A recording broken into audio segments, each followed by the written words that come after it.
Okay, I'm getting this radio working. I had a hard time with the FM. Everything was working but the FM. It's not all working great. I still got to tune it. But the FM wouldn't come in. So I've tapped around all over that tuner section because I figured the FM was the problem up there. And let me pause this before I get in trouble. It wasn't up there. There was no, there might be some issues there. I sprayed these wafer switches. They're very complicated and they're old and the contacts are all corroded.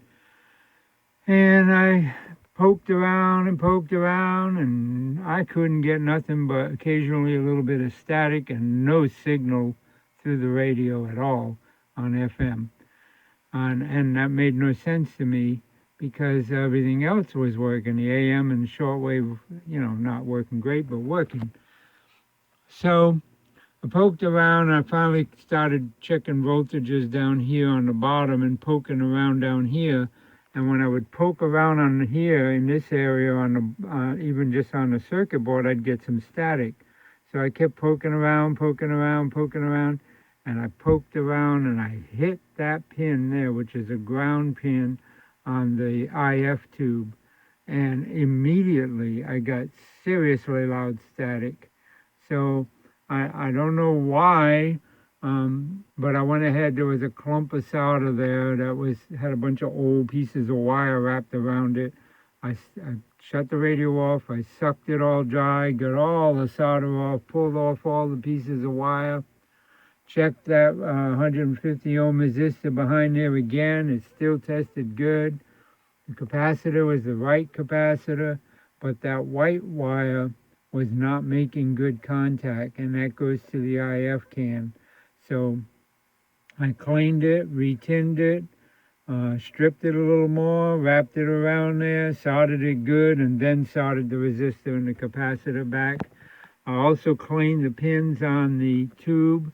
They were in bad shape, and the centerpiece, I cleaned it and put it back in to make sure it was making good contact with that ground connection, and it came back. And so now we have sound. So I got my YouTube video going here and of the cars, and I have a little FM transmitter here. That's what's making the noise, it's interference. And I got it set on 90.1 FM. And so if I hit play, there we have it.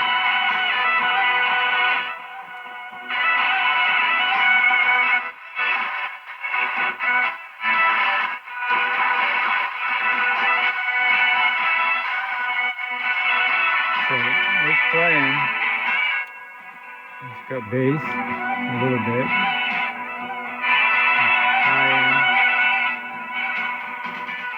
Of course, now I haven't tuned the FM because I couldn't tune it. I couldn't get it to play.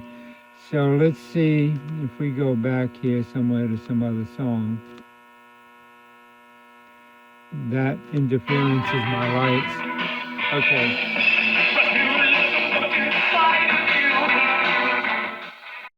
Okay, here's the radio back in the case. Sometimes it's about expecting good things are about to happen.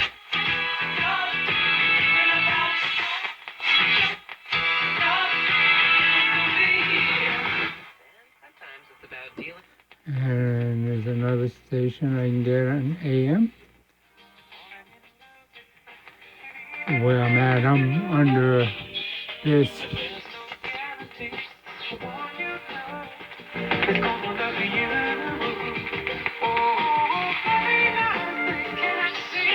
Okay, and of course I can't get nothing on the other bands. This is shortwave. There's something there. Behold, I come quickly. Hold that fast which thou hast, that no mistake. So he was picking up some shortwave and some noise. FM, not without an antenna. You see it's trying.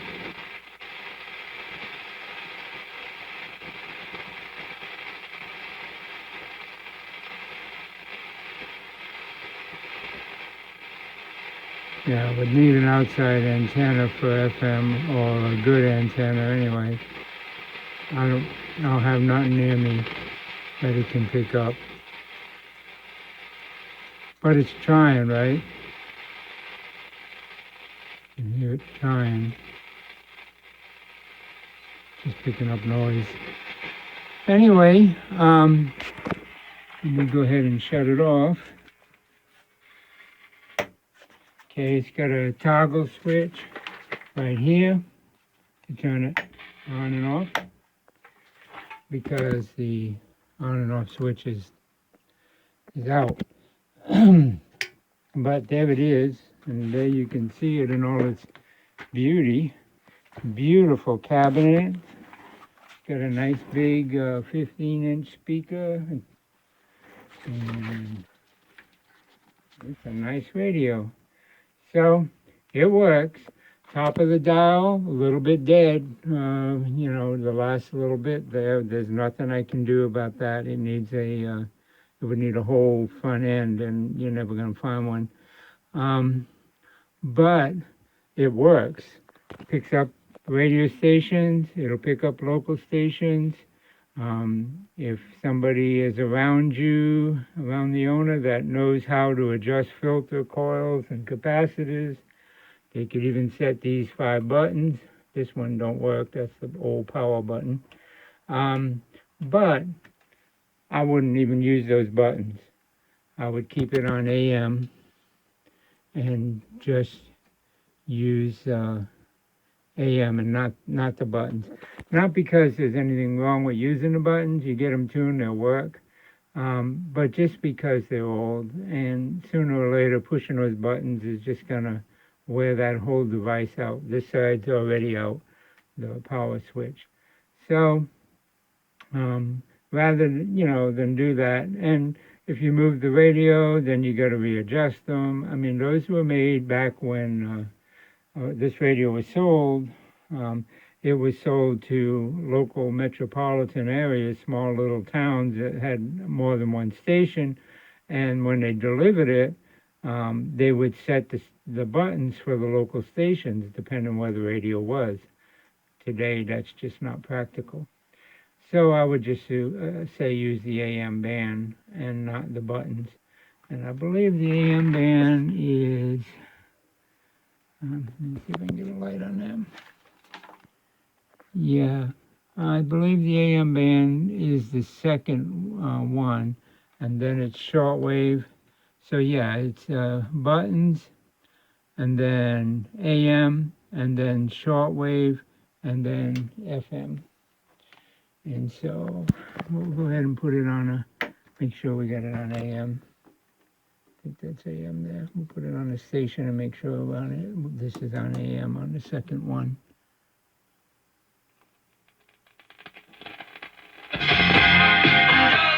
That would be a yes. And we got plenty of bass.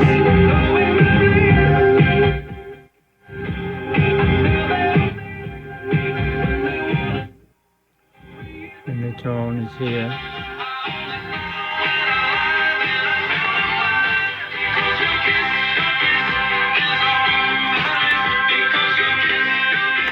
Okay, I can't leave it there because YouTube will knock me down for copyright, music copyright. But it's a beautiful radio. So there you have it, another radio restored, ready to go back to its owner. I hope you found this series interesting. Had some unique issues, quite a few, and quite a few parts had to be changed, but that's good because it's a learning thing, right? And that's why I video these, so you can, those of you that work on them can learn these things. So anyway, thanks for watching, and if you found it interesting, please consider giving it a thumbs up. and subscribe to my channel. You'll see more videos in the near future. Thank you.